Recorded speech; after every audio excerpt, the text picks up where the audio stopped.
Captain नहीं मानता। Sir skip मारो उसको, बाकियों को ड्यूटी बताओ। अभी उठा के पटक देंगे, दे देंगे, कॉन्सिक्वेंसेस फेस करेगा। चाहत की दौड़ देखो, डरावनी लगती है। अरे वो खुद किसी एनाबेल से कम है। उसको लग रहा है आइस ब्रेक हो गया, उसको पता नहीं आइसबर्ग खड़ा उसके सामने। बुकिंग कर ली नंबर 1 पे, मैं जा रहा हूँ नहाने। ये प्री बुकिंग नहीं हो सकती। क्या करेगा? तड़का हो चुका है सर। और किसी को चाहिए? मेरे में डाल दिया आपने? नौकर थोड़ी हो तुम्हारा। और उससे ज्यादा तड़का चाहिए तो थोड़ा सा अनग्रेटफुल बिहेव करो, मैं दूंगा अपनी जुबान से तड़का। अस्सलाम वालेकुम वरहमतुल्लाहि वबरकातुहू। दोस्तों, आज का एपिसोड नॉमिनेशन का खतरा, नॉमिनेशन स्पेशल एपिसोड की शुरुआत हुई। आरफीन टाइम्स ऑफ गॉड बने हैं, तो आज सारे घर वालों ने उनके साथ बैठ करके घर की ड्यूटी डिसाइड करने का सोचा। सब ने अपनी अपनी राय दी। आरफीन ने अपना सजेशन दिया। जैसे कि हम सबको पता है, अविनाश को पड़ी हुई लकड़ी लेने का बहुत शौक़ है। अविनाश डिसएग्री थे। अविनाश ने कहा, मैं आपको नहीं मानता हूँ कैप्टन, मैं नहीं मानूंगा आपका ऑर्डर। हुए जिससे हुए विवान बहुत नाराज़। विवान ने बस यही कहा, उठा के अभी पटक दूंगा।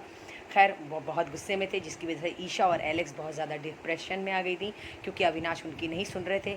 पर मुझे ऐसा लगता है कि ईशा और एलेक्स का, इन दोनों लोग का काम है बस अविनाश को पैम्पर करते रहना। इतना ज़्यादा ईशा डिप्रेस्ड हो गई, उनको समझ में नहीं आ रहा था कि वो अब करे क्या।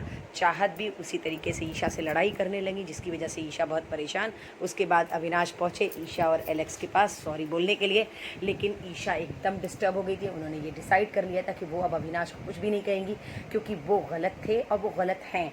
हमें भी ऐसा लग रहा है, हम जहाँ से देख रहे हैं। पता नहीं क्यों, मुझे नहीं समझ में आ रहा है कि अविनाश इस तरीके का बिहेवियर क्यों कर रहे हैं। क्या वो ये दिखाना चाहते हैं कि वो बहुत ज़्यादा समझदार है, बाकी सारे बेवकूफ़, या फिर वो ये दिखाना चाह रहे हैं कि वो बोलना जानते हैं, बाकी कोई बोलना नहीं जानता, या फिर वो ये दिखाना चाह रहे हैं उन्हीं के पास सिर्फ ओपिनियन है और किसी के पास ओपिनियन नहीं है। पर मिस्टर, मुझे ऐसा लग रहा है, पता नहीं क्यों आप हर किसी को बोलना सिखाने के चक्कर में मत लगे रहिए। करणवीर दिखाई दिए बड़े परेशान। उन्होंने बिग बॉस से की रिक्वेस्ट अंडे और चिकन की। उन्होंने ये बताया कि वो बहुत ज़्यादा हो गए हैं परेशान। बिग बॉस प्लीज़ खाना भेज दो, खाना भेज दो, बहुत दिन हो गया है अच्छे से खाना खाए हुए। अंडे और चिकन की फरमाइश की। उन्होंने ये भी कहा, ऐसा ना हो कि हम सब अनशन पे बैठ जाएं और हम सब ये कहने लगे कि हम लोगों को खाना चाहिए। आरफीन ने की ख्वाहिश। आरफीन ने ये कहा, बहुत कमज़ोर हो गए, बिग बॉस प्लीज़ खाना भेज दो।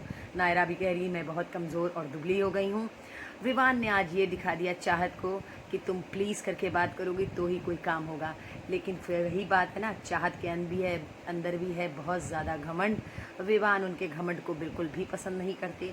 उनको लगता है कि वो जो कर रही हैं वो सही करें, लेकिन विवान ने यही कहा, अगर ज़्यादा तड़के की ज़रूरत हो तो प्लीज़ मुझसे एरोगेंटली बात करके देखो, तब मैं तुम्हें बताता हूँ। नायरा गई चाहत को समझाने, लेकिन नायरा को ये नहीं पता है कि चाहत है जैसे अविनाश और वैसे चाहत, दो के दोनों उल्टी खोपड़ी। गुलरतन जी को आया बिग बॉस का कन्वेंशन रूम में इनविटेशन। बिग बॉस के रूम से गुलरतन जी आज जा चुके हैं। उनका कोई कोर्ट की तारीख थी, आज वो इविक्ट हो गए हैं। इविक्ट नहीं कह सकते हैं, ये कह सकते हैं कि अभी वो कुछ पल के लिए बाहर गए हैं। फ़िलहाल घर में किसी को भी नहीं पता है गुलरतन जी कहाँ हैं। ये तो शायद हंगामा मेरे ख्याल से कल होगा। फ़िलहाल चाहत पहुंची फिर विवान के पास, या तो फिर हम ये कह सकते हैं फुटेज के लिए। और ईशा और एलेक्स और अविनाश ऊपर बैठ के कमेंट्री करते हुए, जो कि वो हमेशा दिखते हैं।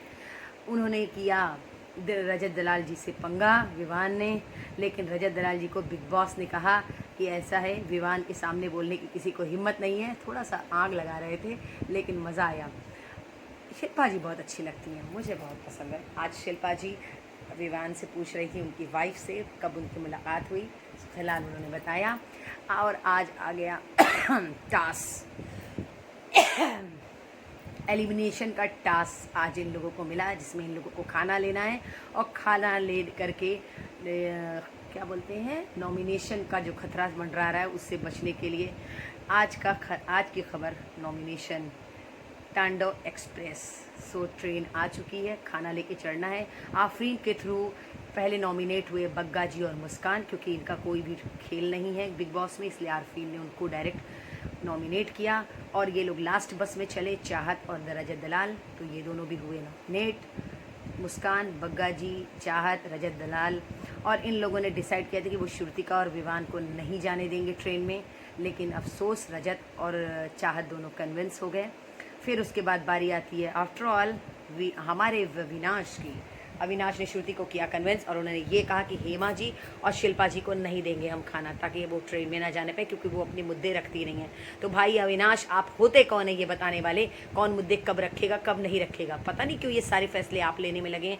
आखिर में श्रुतिका मान गई, उन्होंने हेमा जी को तो दे दिया, पर अविनाश ने किसी तरीके से शिल्पा जी को नहीं दिया, जिसके लिए मुझे बहुत गुस्सा आ रहा था। मेरा तो मन करता कि मेरे सामने आ जाए अविनाश तो दूँ उसको एक थप्पड़ कि अरे पागल इंसान, तुम कौन होते हो ये डिसाइड करने वाले, कौन कब बोलेगा और कहाँ बोलेगा।